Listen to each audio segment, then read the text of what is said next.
No other frontier army post had gallows, but in Fort Misery, they were a permanent fixture, lovingly cared for by Tobias Zimmerman, the civilian carpenter, a severe man of high intelligence who also acted as hangman. So far in the fort's year of existence, he'd pulled the lever on 2 soldiers, and at night he slept like a baby.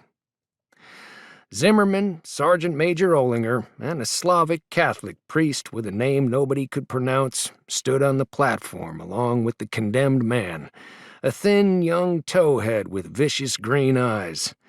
Fort Misery's only other officer, Lieutenant James Hall, was 30 years old, and some questionable bookkeeping of regimental funds had earned him a one-way ticket from Fort Grant to the wastelands. A beautiful officer with shoulder-length black hair and a full beard that hung halfway down his chest, Hall stood, saber drawn, in front of the dismounted troop. 37 hard-bitten, shabby men standing more or less to attention. The troop had no designation, was not part of a regiment, and did not appear in army rolls. Wages and supplies were the responsibility of a corporal and a civilian clerk in Yuma, and deliveries of both were hit or miss. As one old soldier told a reporter in 1923, "The Army sent us to hell for our sins, and our only chance of redemption was to lay low and die under the guidon like heroes." A murmur buzzed like a crazed bee through the troop as Captain Kellerman mounted the steps to the gallows platform.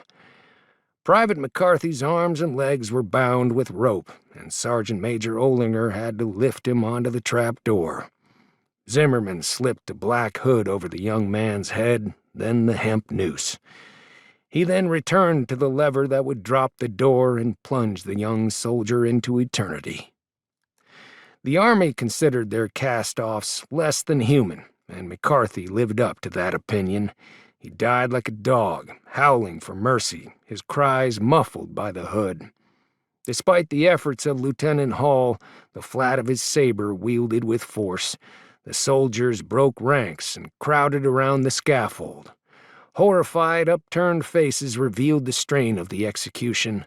Soldiers pushed to the limit of their endurance. "Let him go," a man yelled, and the rest took it up as a chant. "Let him go! Let him go!"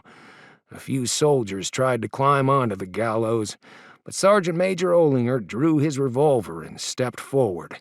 "I'll kill any man who sets foot on these gallows," he roared. "Get back, you damned scum, or you'll join McCarthy in the grave."